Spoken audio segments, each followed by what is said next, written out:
Bab 37. Apakah ini desa Chenjia? Kelihatannya tidak terlalu bagus. Mungkinkah ada dua karakter sepertimu, Lai Qiang dan Chen Che, pada saat yang sama? Sungguh aneh. Di Teluk Zulin di pintu masuk desa Chenjia, sekelompok gangster sedang beristirahat. Meski jalan pegunungan Bali tidak terlalu jauh, namun jalan pegunungan yang tertutup salju tetap menyita banyak tenaga dan membuat cuaca sangat panas sehingga banyak dari mereka yang melepas mantel buluh dan mengikatkannya di pinggang.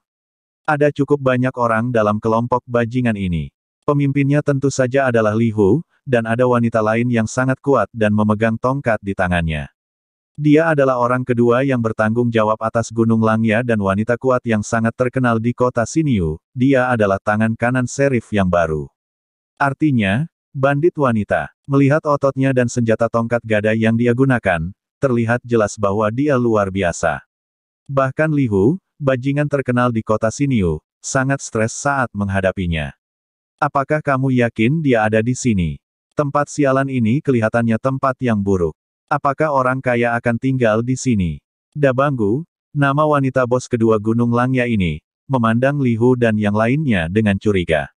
Dabanggu Big Stick Bone atau si tulang tongkat besar adalah nama panggilannya, dan dia tidak pernah menunjukkan nama aslinya kepada orang lain. Bos Dabanggu, kami tidak mungkin salah. Kami telah mengetahui dengan jelas bahwa Chen Che tinggal di desa ini, karena dia menemukan garam baru di sini dan memberikannya kepada penjaga toko Qin. Pikirkanlah, metode baru dalam mengekstraksi garam. Jika penjaga toko Qin dapat metode dari dia, berapa banyak manfaat yang akan dia dapatkan? Kami juga sudah bertanya kepada tukang daging di kota. Mereka akan mengirim daging ke desa Chenjiachun setiap beberapa hari, dan setiap kali mereka mengirimkan puluhan atau ratusan kilogram daging. Jika Anda tidak menghasilkan banyak uang, bagaimana Anda berani menjadi begitu boros dan mewah? Wanita kuat yang dikenal sebagai Big Bone menyentuh dagunya yang berbulu halus, mengangguk dan berkata, analisisnya masuk akal. Bagaimana Anda mendiskusikannya dengan bos? Bagaimana Anda membagi barang-barang yang Anda ambil dengan kami nanti? Li Hu berkata dengan sopan, tentu saja 30-70%. Entah itu uang tunai atau teknologi pembuatan garam yang baru, kita semua membaginya 30-70, kami 30, dan Anda mendapat 70. Dabanggu terkekeh, baiklah, karena kakak tertua telah membuat perjanjian denganmu, aku tidak akan bertanya apapun lagi, tapi apakah menaklukkan desa kecil ini harus membutuhkan bantuanku?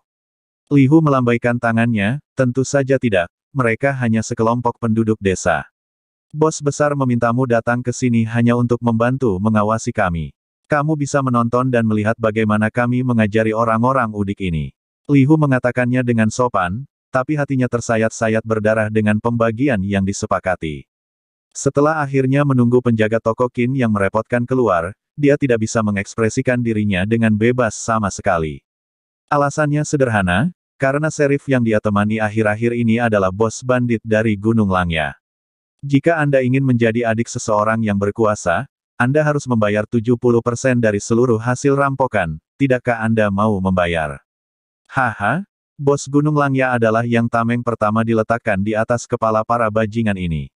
Namun, melihat desa yang sepi, Li Hu merasa optimis. Chen Che ini terlalu bodoh. Berapa lama dia berpikir bahwa orang luar seperti penjaga toko Qin bisa melindunginya? Li Hu mencibir dalam hatinya. Sekarang penjaga toko Qin telah tiada, kekhawatiran terakhirnya telah hilang. Dia ingin mendapatkan kembali wajah yang hilang dari Chen Che 2 kali. Anak-anak, ayo masuk ke desa. Setelah istirahat sebentar, Li Hu berteriak.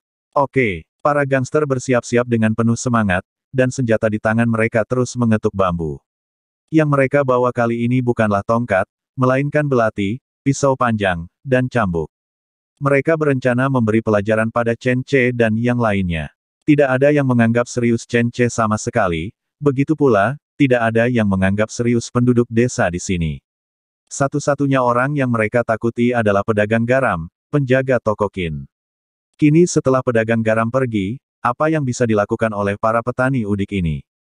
Tidak bisakah dia mengambil uang sebanyak yang dia mau dari keluarga mereka? Tidak bisakah dia merawat istri cantik dan selir mereka sesuka hatinya? Memikirkan dua wanita cantik di keluarga Chen Che, suasana hati Lai Qiang tiba-tiba menjadi panas. Saudaraku, cepatlah. Setelah kita mengalahkan bajingan Chen Che itu, jangan rebut kedua istrinya dariku. Aku telah menderita kerugian yang sangat besar dan harus mengambil giliran pertama. Para bajingan lainnya tertawa terbahak-bahak. Saudara Qiang, tidak ada yang salah dengan giliran pertama. Bahkan jika kamu makan daging, kamu harus membagi kami minum sup. Jangan khawatir, kedua istrinya ada di sini. Jangan hanya menatap istri si bajingan Chen Che ini. Aku tidak percaya tidak ada wanita cantik lain di desa ini. Benar, bukankah adil para wanita cantik di desa ini kita rawat secara bergiliran? Hahaha, tak satu pun gangster menganggap perjalanan ke desa Chenjiachun ini sebagai sesuatu yang sulit. Mereka tidak menganggap serius siapapun di desa ini. Kalaupun mereka mendengar anak-anak di desa meniup peluit bambu, mereka tidak ambil hati. Sekelompok orang, berjumlah sekitar 30, berjalan langsung ke desa dengan sembarangan. Penduduk desa di desa dengan cepat menutup pintu mereka dan melihat melalui celah ke arah bajingan yang telah memasuki desa. Semua orang merasa sangat gelisah dan takut. Aku ingin tahu apakah para gangster ini bisa menghadapi Chen Che dan yang lainnya. Dipimpin oleh Lai Qiang, para gangster langsung menuju rumah Chen Che. Dari kejauhan, semua orang melihat Chen Che berdiri di tepi halaman rumahnya, menyaksikan para gangster masuk ke desa. Rumah Chen Che 2 atau 3 meter lebih tinggi dari jalan desa di luar, jadi dia memandangnya dari posisi yang tinggi. Para gangster tidak dapat melihat sekelompok penduduk desa memegang busur dan berjongkok di belakang Chen Che. Hei, bukankah itu si keparat itu, Chen Che? Chen Che, lihat bagaimana kamu masih berpura-pura tenang berada di depan kami sekarang. Penjaga toko Qin sudah pergi. Kamu hanyalah sampah. Turun ke sini dan mati. Jilat saja jari kakiku. Jika aku merasa senang, aku akan memberimu 2 pisau. Chen Che, di mana istrimu? Di musim dingin sangat dingin.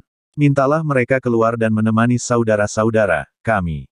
Hahaha. Para bajingan itu begitu sombong hingga tawa mereka bergema di seluruh desa.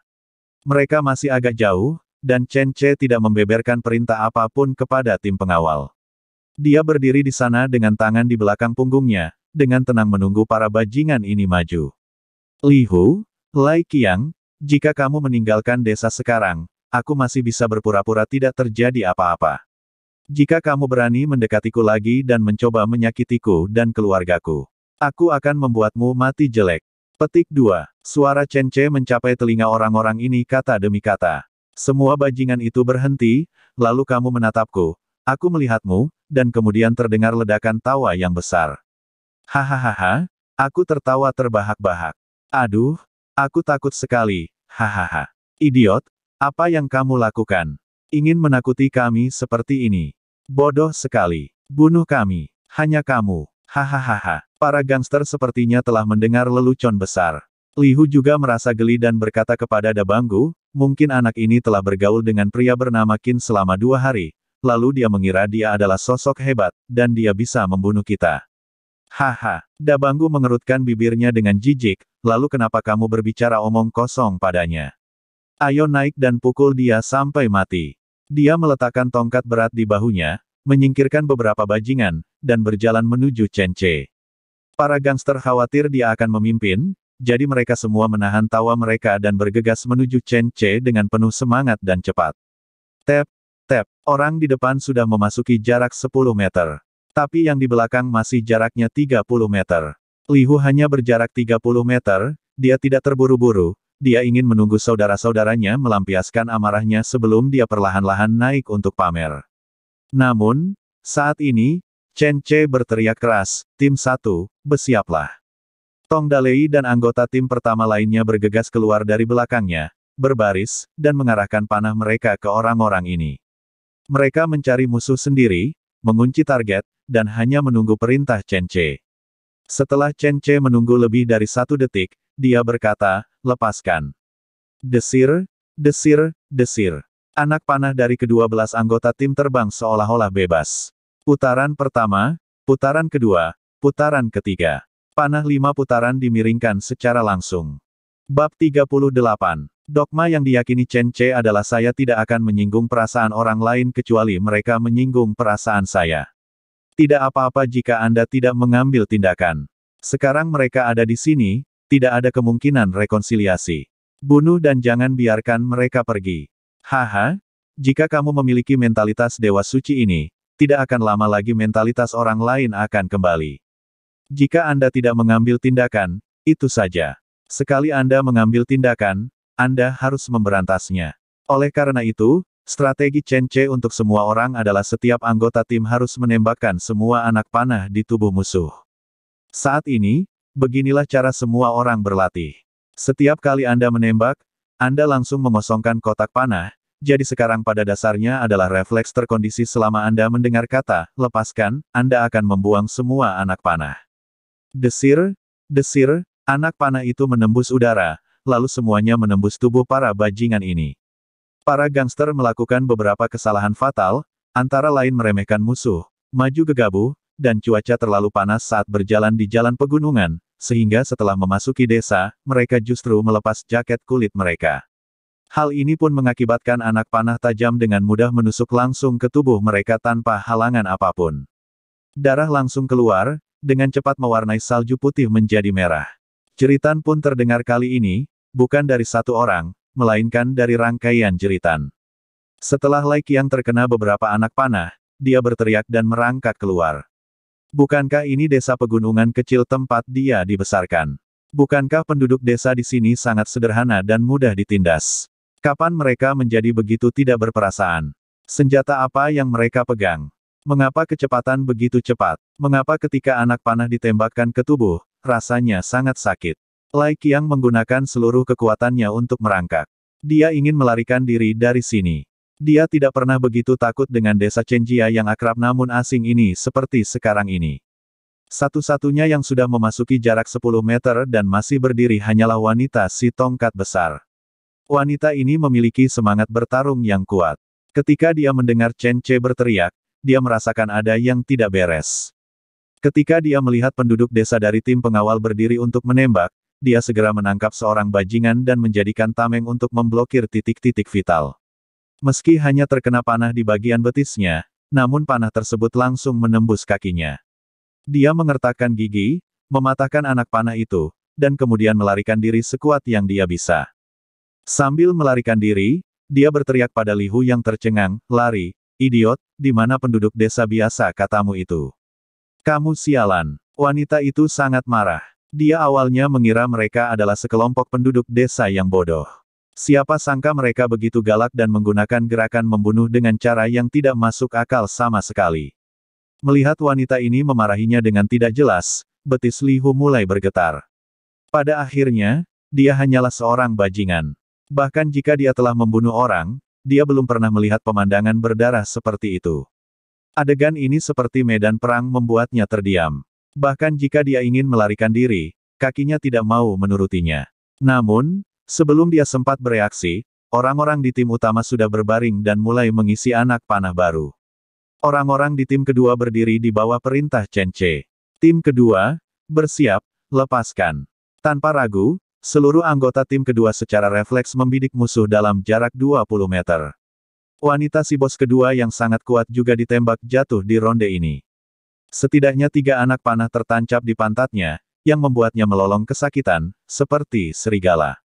Di ronde kedua, ada juga 12 orang, dan 60 anak panah ditembakkan ke orang-orang ini hanya dalam beberapa detik. Ada yang terkena di kepala, ada yang tertembak di perut, ada yang tertembak di pelipis, di jantung, atau ada seperti duri di sekujur tubuh. Setelah penembakan putaran ketiga, tidak ada seorang pun dalam kelompok preman ini yang dibiarkan berdiri. Lebih dari 30 orang tertembak dan ditaklukkan oleh lebih dari 100 anak panah. Namun masih banyak orang yang selamat, seperti Lai Qiang, Li Hu, dan wanita bertubuh besar. Ini adalah pertama kalinya Chen Ce mengalami pembunuhan orang. Meskipun tidak dia sendiri yang membunuh mereka, banyak rekan satu tim yang masih muntah di tempat setelah membunuh orang. Ini adalah reaksi fisiologis yang normal, dan Chen Ce merasa tidak nyaman, tetapi dia bertahan dan tidak menunjukkannya. Dia memberi instruksi, jangan biarkan siapapun hidup. Kita sudah sampai sejauh ini, tidak perlu membiarkan siapapun tetap hidup. Akankah musuh memperlakukanku berbeda hanya karena aku membiarkan salah satu dari mereka hidup? Bagaimanapun, ini adalah situasi hidup atau mati. Chen Ce, yang bertekad, mengambil panah otomatisnya, bergegas ke depan dan mulai menembak ke arah orang-orang yang masih hidup, semuanya mengenai titik-titik vital. Tong Dalei, Chen Xiaobing, Da Zuang dan Xiao Zuang mengikuti dari belakang. Anggota tim lain yang masih muntah pun langsung bereaksi dan segera menyusul. Tidak peduli apa yang mereka pikirkan sebelumnya, setidaknya sekarang, semua orang sudah menjadi belalang di tali. Semua orang mengikuti jejak Chen Ce. Meskipun Lai Qiang terkena beberapa anak panah, keberuntungan orang ini cukup bagus, setidaknya tidak ada satupun yang mengenai titik vitalnya. Melihat Chen Ce dan yang lainnya mengejarnya, Lai Qiang segera memohon belas kasihan. Selamatkan hidupku, saudara Chen Ce, aku salah, kami semua salah, tolong, kita semua berasal dari desa yang sama, tolong selamatkan hidupku. Baru pada saat itulah Lai Qiang menyadari betapa besarnya kesenjangan antara gangsternya dan Chen Ce. Chen Ce bukan seorang gangster, tapi diam-diam dia membangun tim mesin pembunuh di desa. Sekitar 30 preman, tanpa kemampuan sedikit pun untuk melawan, semuanya ditembak mati. Lai Qiang masih sombong di hadapan orang lain sebelumnya, siapa sangka orang-orang desa itu, mereka adalah orang-orang hebat yang sesungguhnya.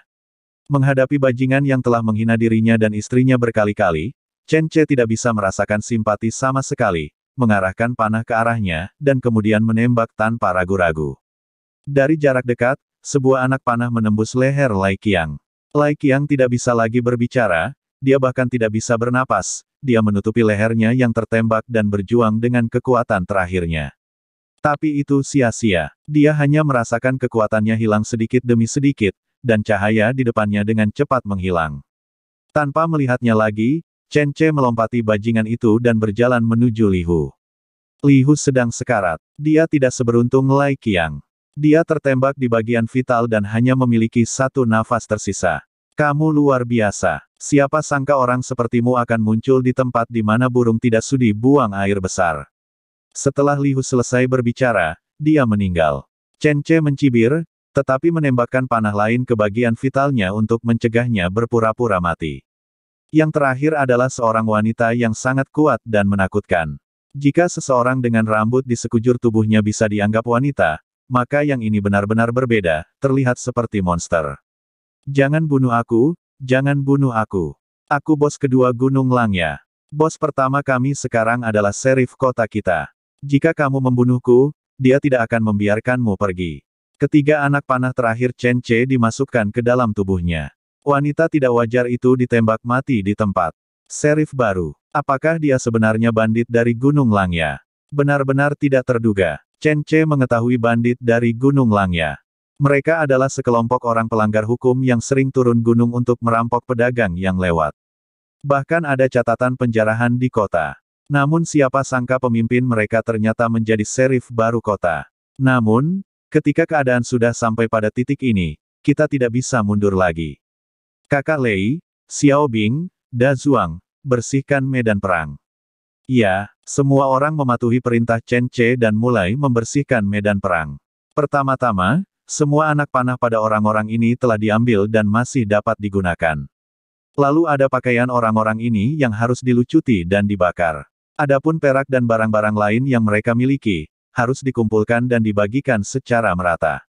Dan tubuh mereka, Chen Ce dan yang lainnya membutuhkan waktu 2 hari untuk mengirim tubuh mereka ke gunung. Serigala liar, ling, elang, burung nasar, dan lain-lain, di gunung mengadakan konferensi sepanjang malam. Dalam beberapa hari, lebih dari setengah dari 30 mayat menghilang. Titik penyergapan di depan rumah Chen Ce telah ditangani tanpa ada kesalahan apapun. Bahkan tidak banyak noda darah. Setelah tertutup salju tebal, tidak ada yang tersisa. Hilangnya lebih dari 30 orang secara langsung menimbulkan sensasi di kota Xinyu. Bab 39. Li Hu dan yang lainnya adalah gangster yang sangat terkenal di kota Xinyu. Pada hari kerja, mereka menindas orang baik, menggoda wanita, dan memanfaatkan pedagang biasa. Kebanyakan orang di kota Xinyu membenci mereka dan ingin mereka mati. Tapi seperti kata pepatah, orang baik tidak berumur panjang, dan orang jahat berumur ribuan tahun. Kelompok bajingan ini telah bercokol di kota Xinyu selama bertahun-tahun dan menimbulkan masalah serta keresahan, menyebabkan masyarakat umum mengeluh. Namun tiba-tiba suatu hari, para gangster tersebut tiba-tiba menghilang. Dari kepala gangster hingga anak-anak buahnya. Tidak muncul di kota Siniu selama 1 atau 2 hari bukanlah masalah besar. Namun setelah 3 hari, 4 hari, 10 hari 1,5 bulan, seluruh penduduk kota Siniu menjadi sangat terkejut. Mereka menghilang begitu saja. Tidak ada yang akan menindas kami lagi, tidak ada yang akan mengumpulkan uang perlindungan, dan tidak ada lagi yang akan menganiaya perempuan. Rakyat jelata banyak berbicara, bertepuk tangan dan memuji, merasa bahwa bajingan-bajingan ini telah dibawa pergi oleh Tuhan. Dan kelompok gangster ini bukannya tidak memiliki rumah. Setelah istri dan anak-anak Li Hu bekerja sama dengan anggota keluarga lainnya untuk mencari mereka tanpa hasil, mereka dengan tegas melaporkannya ke Sheriff Zhou Biao dalam waktu sekitar seminggu setelah Li Hu dan yang lainnya lenyap. Faktanya, mereka tidak perlu melaporkannya. Zhou Biao sudah mengetahuinya sehari setelah mereka menghilang. Tepatnya, Zhou Biao mengetahuinya ketika mereka tidak kembali dari desa Chenjiachun hari itu. Tapi dia tidak menganggapnya serius. Dia mengira orang-orang ini sedang bersenang-senang di Chenjiachun. Bagaimanapun, mereka adalah pencuri berusia 30-an, bukan 30 babi. Bagaimana mereka bisa menghilang di desa kecil Chenjia? Selain itu, Zhou Biao baru saja menjabat sebagai serif kota Siniu, dan banyak hal yang harus dia lakukan. Dia harus berurusan dengan para pengawal, pedagang keliling, kepala desa, dan pemuka masyarakat di kota. Pada saat Zhou Biao menyelesaikan pekerjaannya, dia menyadari bahwa beberapa hari telah berlalu sejak Li Hu dan yang lainnya tidak muncul. Zhou Biao kemudian mengirim orang ke Chenjiachun untuk mencari tahu kebenarannya. Namun personel yang diutus tidak dapat menemukan keberadaan Li Hu dan yang lainnya. Tidak ada jejak Li Hu atau yang lainnya di desa Chenjia, maupun di desa lain. Li Hu dan kelompoknya yang terdiri lebih dari 30 orang sepertinya telah menguap dan menghilang. Mereka mencari selama 2 atau 3 hari tetapi tidak menemukan satu pun petunjuk. Ketika Zhou Biao mendengar berita itu, kepalanya tiba-tiba berdengung dan ingin meledak. Dia langsung merasakan tangan yang tak terlihat dan menakutkan di belakangnya, seolah-olah akan memukul dirinya sendiri dengan keras kapan saja. Hal ini membuat Zhou Biao merasa bergidik sedikit menyeramkan. Kemudian dia tidak berani memeriksanya secara besar-besaran, karena dia juga takut. Kekuatan macam apa ini yang bisa membuat lebih dari 30 orang menghilang sepenuhnya dalam semalam? Kekuatan ini bisa membuat Li Hu dan yang lainnya menghilang, bukankah itu juga berarti dia, sang serif, juga bisa menghilang dalam semalam? Memikirkan hal ini, Zhou Biao sangat ketakutan sehingga dia bahkan tidak berani meninggalkan pos keamanan publik. Dia tidak hanya memanggil petugas kantor keamanan Hanan untuk melindunginya setiap hari, dia bahkan memanggil sekelompok miliknya saudara banditnya dari Gunung Langya turun untuk bertindak sebagai pengawal.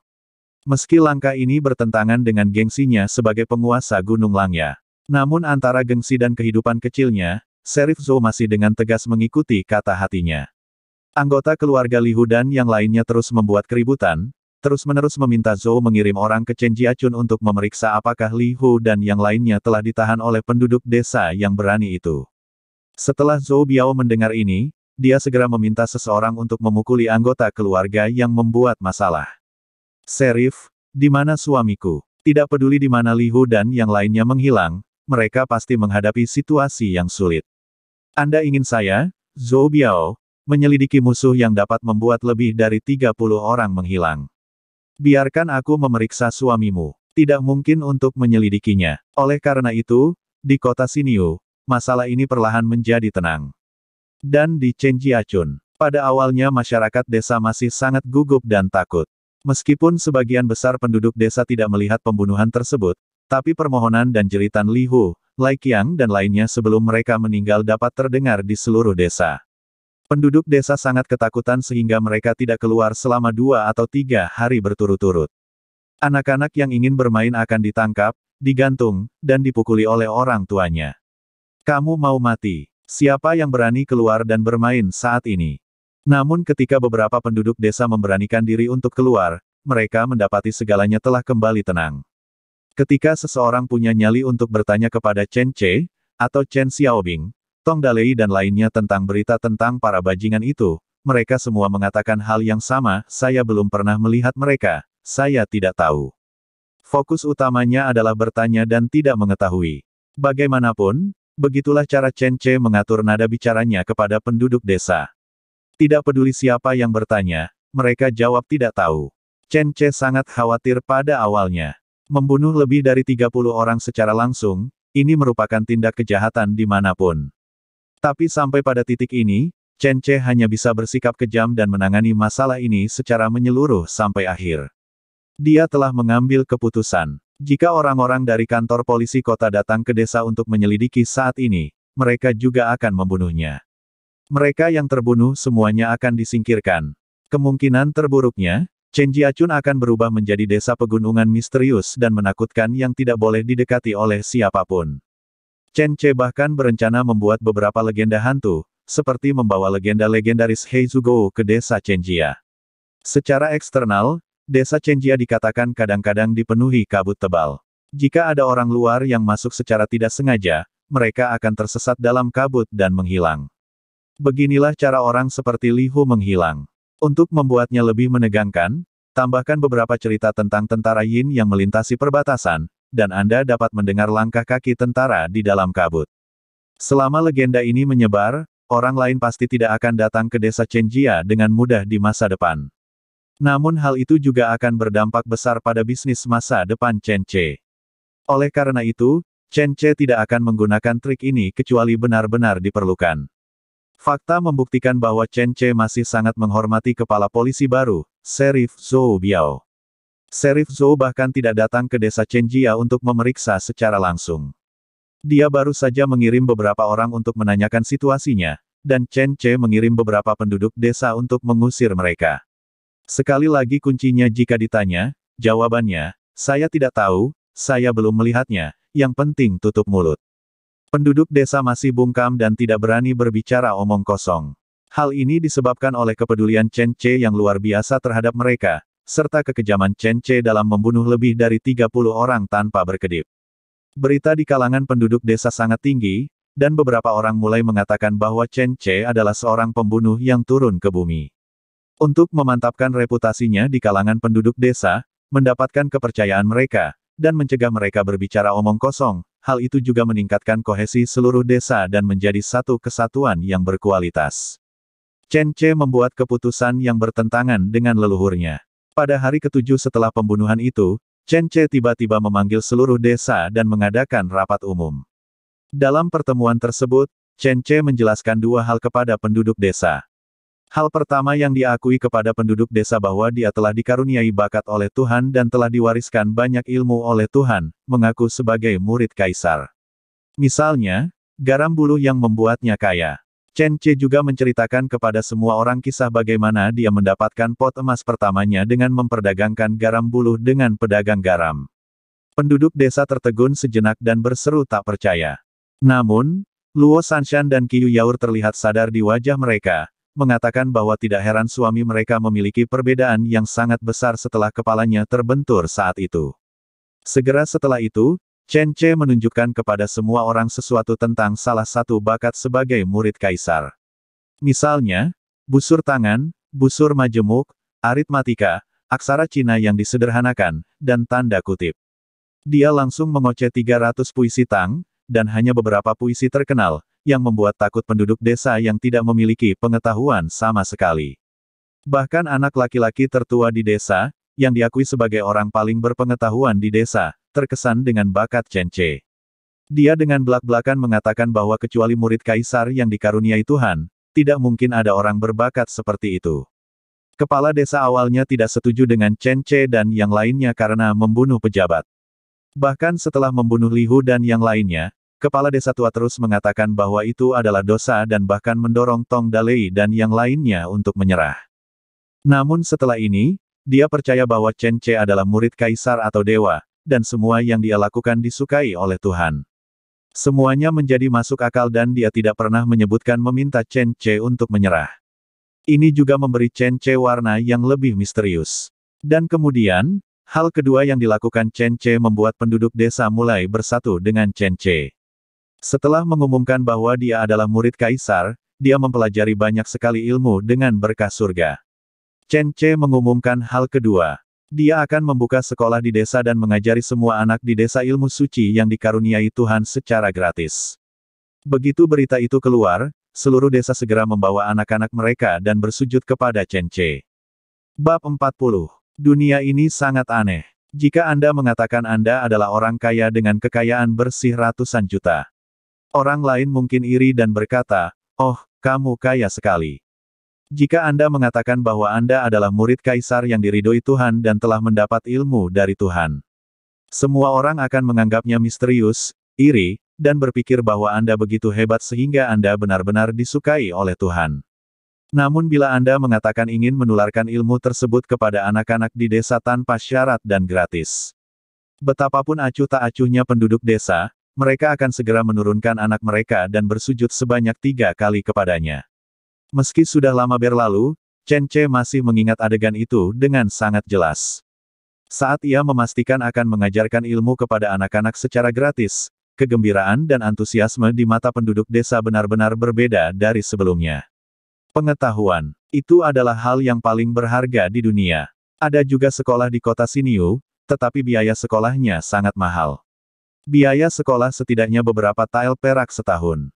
Tidak ada keluarga di desa yang bisa menyekolahkan anaknya.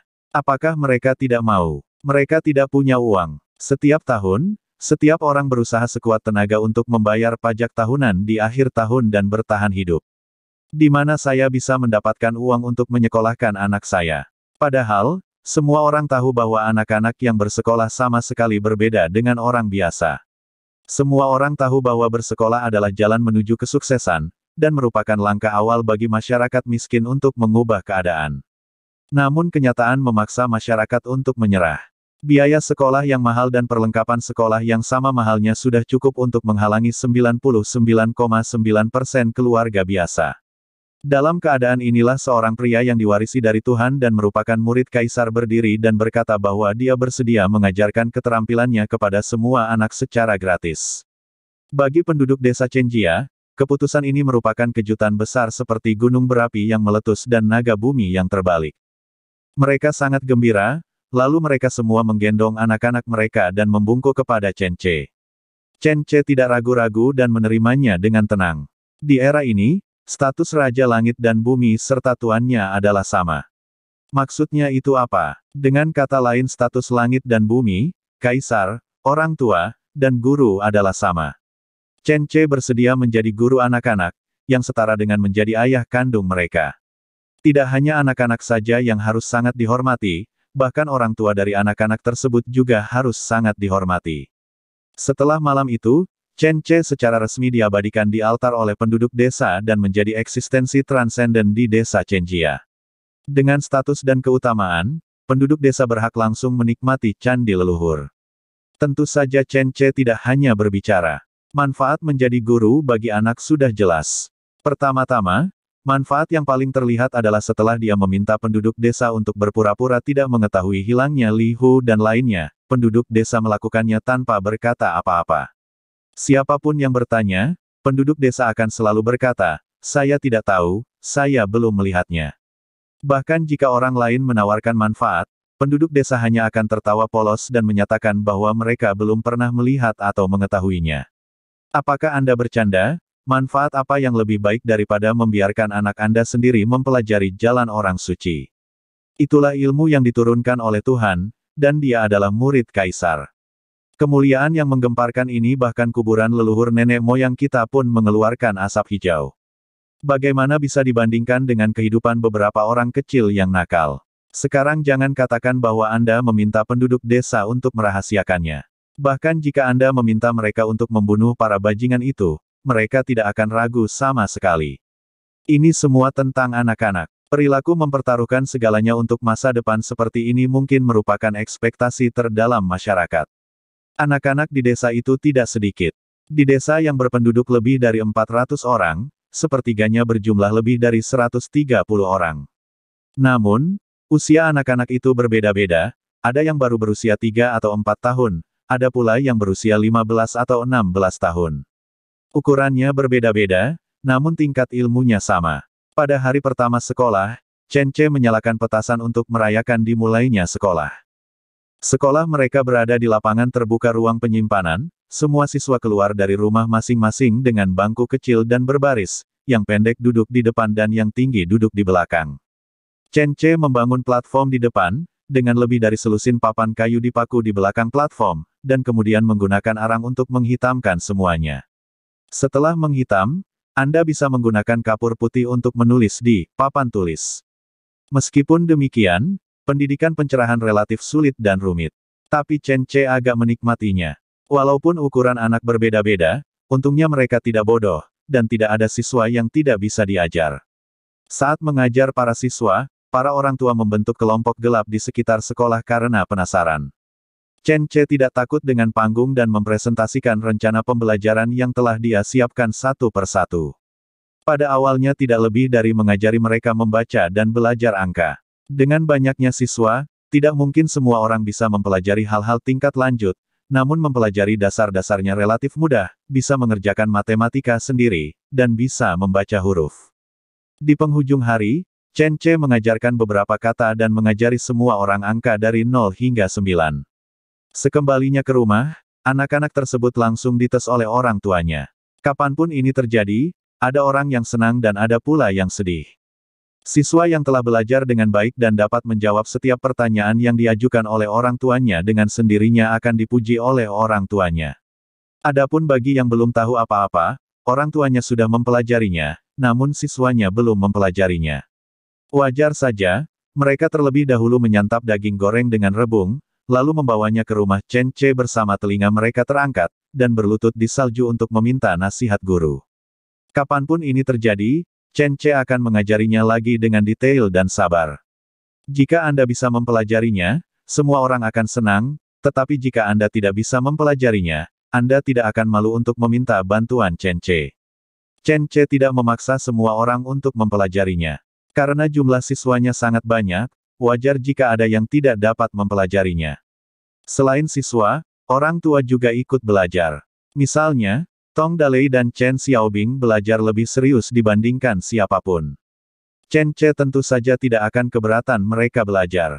Jika dia ingin melangkah lebih jauh di masa depan, yang terbaik adalah Tong Dalei dan yang lainnya menguasai pengetahuan ini. Setelah mengajar selama 1 atau 2 minggu, para siswa dan orang tuanya mengalami kemajuan pesat. Dalam matematika, sebagian besar orang sudah bisa menghafal tabel dasar penjumlahan, pengurangan, dan perkalian. Ambil contoh Tong Dalei, ketika dia dan istrinya sedang melakukan tugas di malam hari, mereka masih mengaji 1 per 1, 1 per 2, dan 2 per 1, dan cukup berirama. Dalam hal menulis, Chen Che secara langsung mengajarkan aksara Cina yang disederhanakan. Dia tidak peduli apa karakter Cina tradisional di tempat lain, dia hanya mengajarkan karakter Cina yang disederhanakan. Adapun apakah itu bisa bertabrakan dengan perkataan dunia luar, dan kesalahan seperti apa yang mungkin terjadi, itu bukan kendali Chen Che. Senang rasanya bisa mengajari orang membaca dan menulis surat. Apalagi yang Anda inginkan dari kebahagiaan ini. Setelah kemajuan pengajaran mencapai tingkat ini, masalah baru akan menyusul. Minimnya kertas, kuas, dan tinta menjadi permasalahan besar yang perlu segera diatasi. Juga, sekolah. Siswa mengikuti kelas di tengah es dan salju, bahkan saat matahari sedang cerah. Suatu ketika, setelah beberapa hari kuliah, Chen Che menantang salju musim dingin untuk mengajar semua orang di salju. Dia tahan, tetapi para siswa tidak tahan. Namun tidak ada rumah di desa ini yang mampu menampung 1 atau 200 orang. Oleh karena itu, pembangunan sekolah menjadi suatu hal penting yang perlu segera diselesaikan di desa. Setelah berdiskusi dengan kepala desa dan yang lainnya, Chen Che melambaikan tangannya dan memutuskan untuk melakukannya. Desa Chenjia membutuhkan manusia, material, dan tanah. Mengapa anak-anak harus dibiarkan menderita kedinginan? Lokasi sekolah ditentukan hari itu, dan letaknya tepat di sebelah ruang penyimpanan. Lahan tersebut seluas 4 hektar dan rencananya akan dibangun total 4 rumah.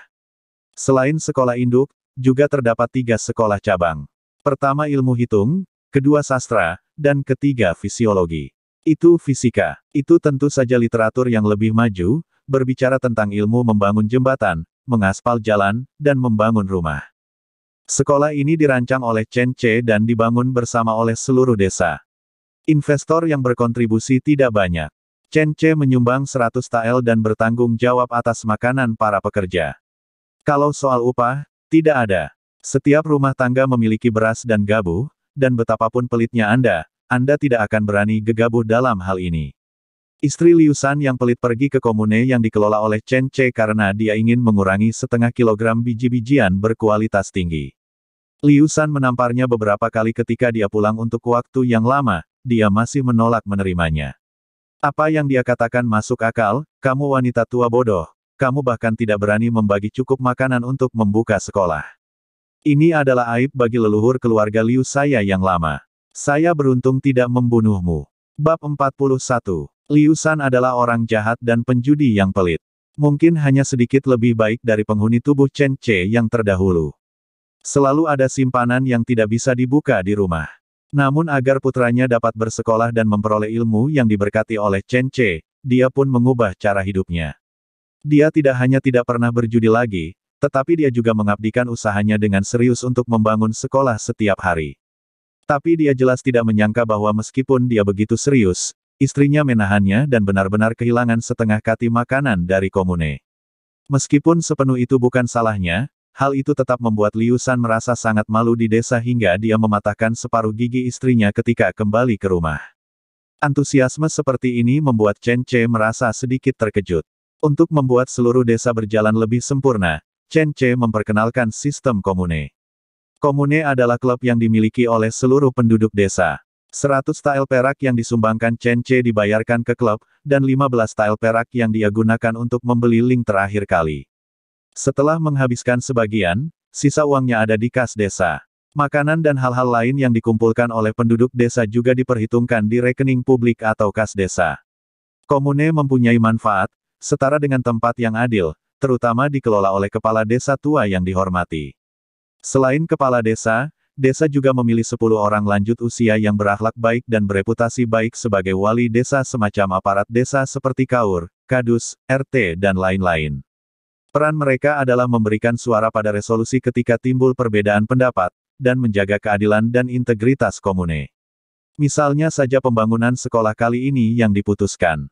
Beras, gabu, dan uang yang dikirim masing-masing dari setiap rumah tangga juga akan diumumkan di papan tulis di luar ruang penyimpanan. Tentu saja, orang pertama dalam daftar adalah Chen Ce. Dia menyumbangkan 100 tael perak, peringkat teratas dalam daftar, dan tidak ada yang bisa membantahnya. Urutan kedua adalah kepala desa yang menyumbangkan 4 tael perak, 200 kg biji-bijian, dan 15 meter kubik kayu. Setiap rumah tangga, bahkan yang hanya menyumbangkan 1 paku pun, akan dituliskan di papan tulis.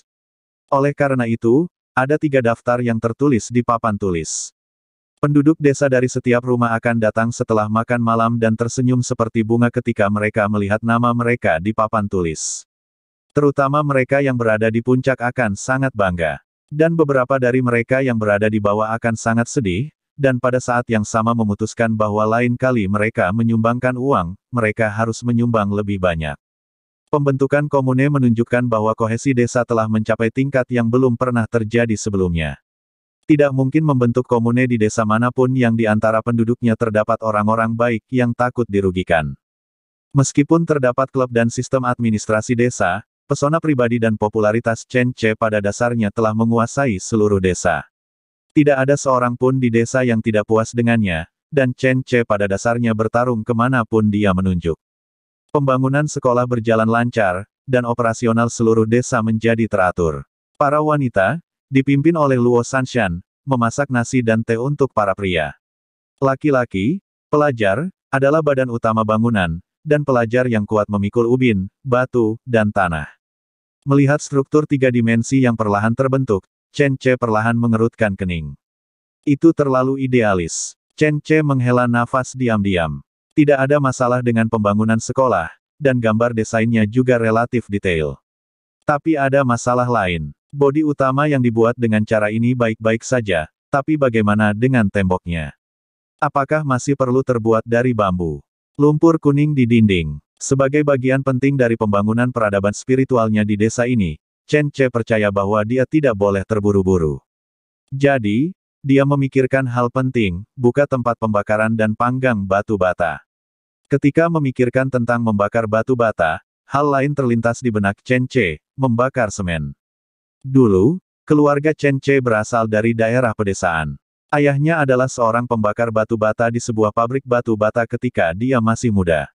Belakangan, karena otaknya yang cemerlang, dia mendapat sedikit tabungan dan meminjam sejumlah uang dari kerabat dan teman untuk memulai bisnis. Dibangunlah pabrik batu bata. Pada tahun 1990-an, pabrik batu bata kala itu cukup populer. Poin kuncinya adalah ayah Chen Ce memiliki lebih dari satu pabrik. Ia berturut-turut membuka pabrik batu bata, membakar batu bata padat, batu bata berlubang, dan akhirnya batu bata budaya, dan memulai industri ubin keramik. Ada juga dua pabrik tambahan di tengahnya, salah satunya memproduksi ubin, termasuk ubin biru biasa dan ubin kaca kelas atas. Yang satu lagi paling keren, yaitu pabrik semen. Meskipun di antara tiga pabrik keluarga Chen Ce saat itu, pabrik semen adalah yang paling tidak makmur. Pasalnya, pabrik jenis ini membutuhkan peralatan yang lebih canggih dan biaya yang lebih mahal, serta sudah terdapat dua pabrik semen di kota tempat mereka tinggal di saat itu. Oleh karena itu, pabrik semen Chen Ce adalah yang paling tertekan. Tapi bagaimanapun juga, ini adalah profesi lama keluarga Chen Ce. Baik itu pembakaran batu bata, pembakaran ubin, atau pembakaran semen, dia tahu cara mengoperasikannya. Meski akan lebih merepotkan tanpa alat modern tersebut. Namun metode pembakaran lokal bukan tidak mungkin. Di antaranya, semen lebih sulit, dan ini bukan masalah teknis, tetapi masalah material. Jika ingin memanggang semen, yang terpenting adalah biji besi yang jumlahnya lebih dari 70%. Yang terpenting kedua adalah bubuk kapur tohor, dan yang ketiga adalah tanah liat. Hancurkan bahan-bahan tersebut hingga menjadi bubuk, lalu campur dan aduk secara proporsional untuk mendapatkan bahan baku semen yang diinginkan. Kemudian dipanaskan dengan suhu tinggi hingga menjadi klinker, kemudian ditambahkan bubuk kue batu dan dicampur hingga menjadi semen paling dasar. Ini adalah metode semen lokal yang legendaris, 2 penggilingan dan 1 pembakaran. Caranya tidak terlalu sulit, walaupun tidak mempunyai mesin sebesar itu, Anda tetap bisa melakukannya dengan bengkel kecil. Namun bahannya terlalu sulit didapat, dan hasilnya terlalu rendah. Oleh karena itu, untuk saat ini tidak perlu memikirkan semen. Hal terbesar yang bisa dilakukan saat ini adalah memanggang batu bata. Jika sekolah terbuat dari batu bata, akan jauh lebih stabil. Namun ketika dia menunjukkan gambar tersebut kepada kepala desa dan menceritakannya kepada mereka, kepala desa dan para pemimpin desa pada awalnya terkejut. Ternyata pada zaman ini sudah ada tempat pembakaran batu bata, bahkan di Kabupaten Rongdong, namun harga batu bata tempat pembakaran tersebut cukup mahal yang tidak mampu dijangkau oleh orang biasa. Kalau pakai batu bata harus bayar bahan tanah sanhetu. Terlalu merepotkan dan mahal. Kalau membangun sekolah seperti ini, harganya mungkin akan naik beberapa kali lipat. Chen Ce tertegun dan bertanya, apa itu sanhetu? Melihat Chen Ce juga tidak memahami sesuatu, kepala desa dan pemimpin desa menjadi senang. Anda menanyakan sesuatu dan saya membantunya menjelaskan apa itu sanhetu. Yang disebut 3 tanah gabungan adalah 3 hal utama. Bubur ketan, dicampur bubuk cangkang kerang, dicampur tanah liat, dan dicampur ke dalam tanah sanhe. Tanah sanhe jenis ini merupakan material yang sangat kuat baik digunakan pada tanah maupun sebagai dinding. Chen Ce menamparkan kepalanya, bukankah ini hanya semen mentah? Tanah sanhe dan bubur ketan berperan mengikat dan meningkatkan kekentalan tanah liat. Bubuk cangkang kerang merupakan pengganti bubuk kapur. Tapi tidak peduli yang mana, bahannya sangat mahal. Dengan kata lain, meskipun Chen Ce sekarang membakar batu bata, tanpa semen, efeknya tidak akan terlalu besar. Kepala desa dan pejabat desa memberikan 3 saran kepada Chen Ce. Yang pertama adalah membuat dinding lumpur kuning yang paling tebal, menggunakan standar tertinggi desa setinggi 1 kaki, dicampur dengan 3 lapis kayu lapis bambu, yang mampu menahan angin dan hujan selama ratusan tahun. Tentu saja, Chen Ce merasa mereka hanya sesumbar. Jenis kedua adalah membuat dinding kayu. Hal ini memerlukan perekrutan tukang kayu dari luar. Meskipun 2 orang paling terampil di desa, besar dan kecil, juga dapat menangani pekerjaan semacam ini, mereka ingin melakukannya setidaknya 2 atau 3 tahun. Tipe ketiga adalah membangun tembok dengan batu. Ada banyak batu di pegunungan, dan puluhan ribu meter kubik batu dapat diambil dan digunakan sesuai keinginan. Banyak orang tua di desa yang menjadi tukang batu. Ketika mereka masih muda, mereka sering mengumpulkan batu dari gunung untuk membangun rumah. Namun yang utama adalah membangun pondasi. Tidak ada yang punya uang untuk membangun badan utama rumah dengan batu biru. Tapi sekarang berbeda. Sekarang seluruh desa bersatu. Setiap orang ada hubungannya di musim dingin ini. Chen Ce segera mengambil keputusan untuk mengumpulkan batu. Dan dia tidak bisa meminta semua orang bekerja dengan sia-sia. Setiap tukang dibayar 2 sen sehari. Keputusan ini sontak menyemangati generasi tua tukang batu di desa tersebut. Di antara mereka yang sudah pensiun, siapa yang bisa begitu luar biasa sehingga mereka bisa mengantarkan mata air kedua setelah separuh kaki mereka berada di peti mati. Bab 42. Tidak banyak salju tahun ini, dan itu merupakan hal yang baik bagi kami. Di desa pegunungan kecil di pagi hari, salju sudah berhenti. Chen Ce, memegang secangkir teh panas, berdiri di halaman rumahnya, tersenyum ketika dia melihat tim mendaki gunung untuk menambang batu melewati pintunya. Di sebelah mereka, Luo Sanshan dan Qiu Yaur masing-masing memegang seekor anjing dan seekor ling, dan mereka juga melambai kepada orang-orang tua di tim. Orang-orang tua tidak menganggap ada yang salah dengan kedua gadis cantik ini. Menurut Anda apakah salah jika orang bermain dengan kucing dan anjing? Apakah kamu bercanda? Itu adalah anggota keluarga tuan mereka. Pria yang saleh dan tanpa pamrih mengajarkan ilmu kepada anak-anak di desa. Inilah perjalanan seorang suci yang mengguncang dunia. Belum lagi mereka bertiga berdiri di sana, bahkan jika mereka memindahkan selimut di pegunungan dan menyaksikan semua orang menghancurkan batu, semua orang akan mengira itu adalah kehormatan mereka. Orang-orang tua itu tidak hanya merasa tidak ada yang salah, mereka bahkan menegakkan punggung mereka dan memegang erat palu besi yang baru dipoles. Sebagai penanggung jawab utama, Tong Dalei bertanggung jawab atas keselamatan semua orang di pegunungan, mengangkut batu kembali dari pegunungan, dan membimbing semua orang untuk membuka jalan pegunungan di tempat penggalian batu.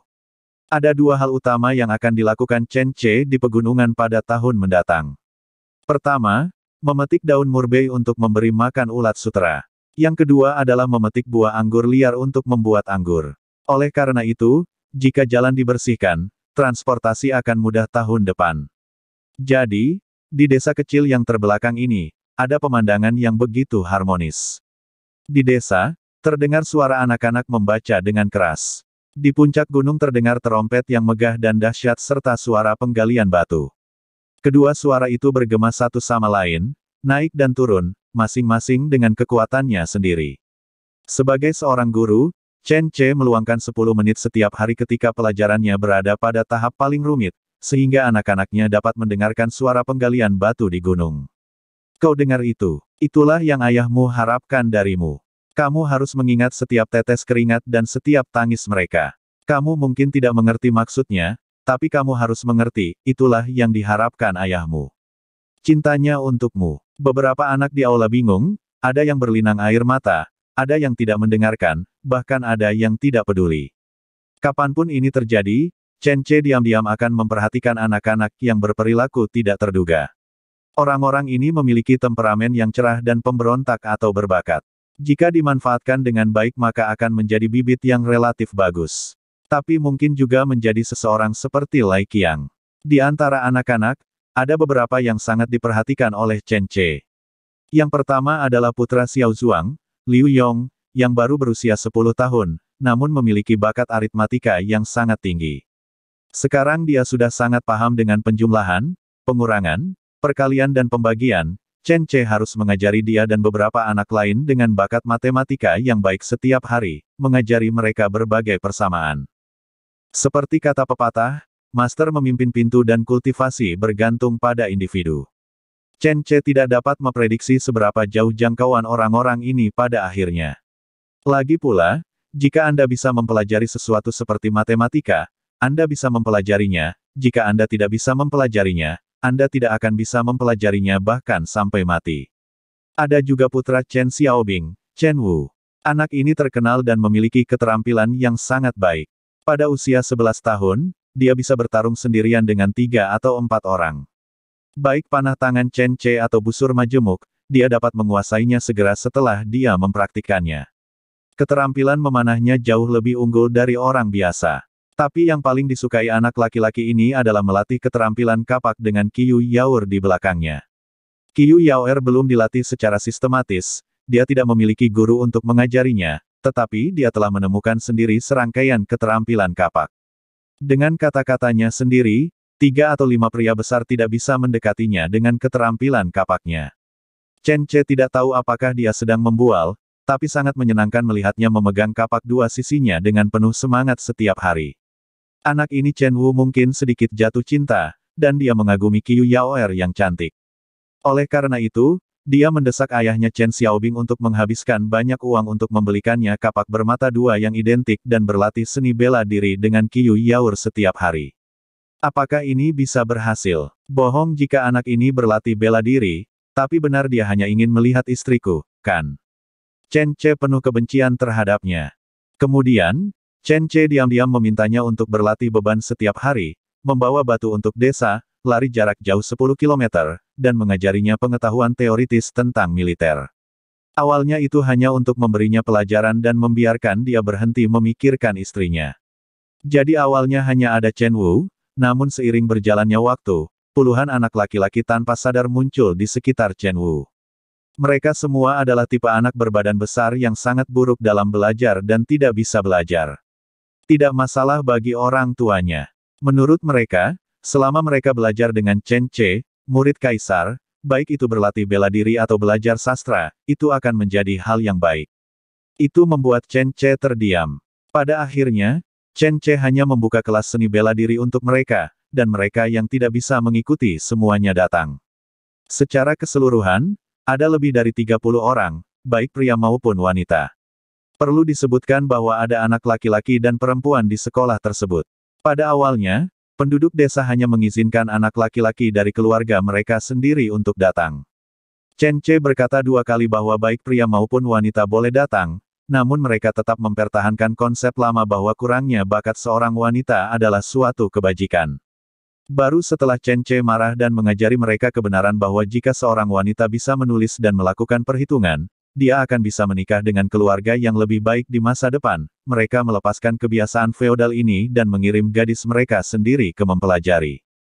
Tentu saja, yang lebih menggugah mereka adalah apa yang dikatakan Chen Ce, lagi pula belajarnya gratis. Jika kamu tidak memanfaatkannya, kamu akan menjadi bajingan. Bagaimanapun, seekor bebek mengejar, dan sekelompok bebek juga mengejar.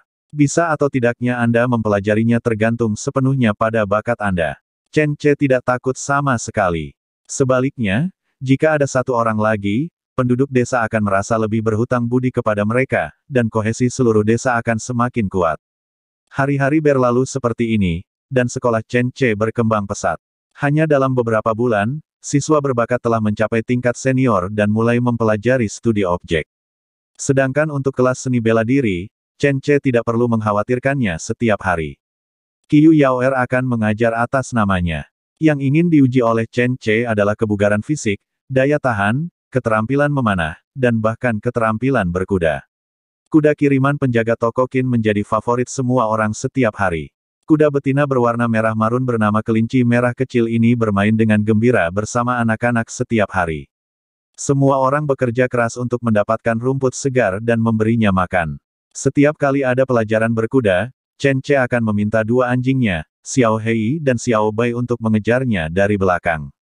Jadi setiap ada pelajaran berkuda adalah saat yang paling membahagiakan bagi anak-anak. Tahun baru semakin dekat. Setelah hujan salju lebat lagi, tim penggalian di gunung berhenti bekerja.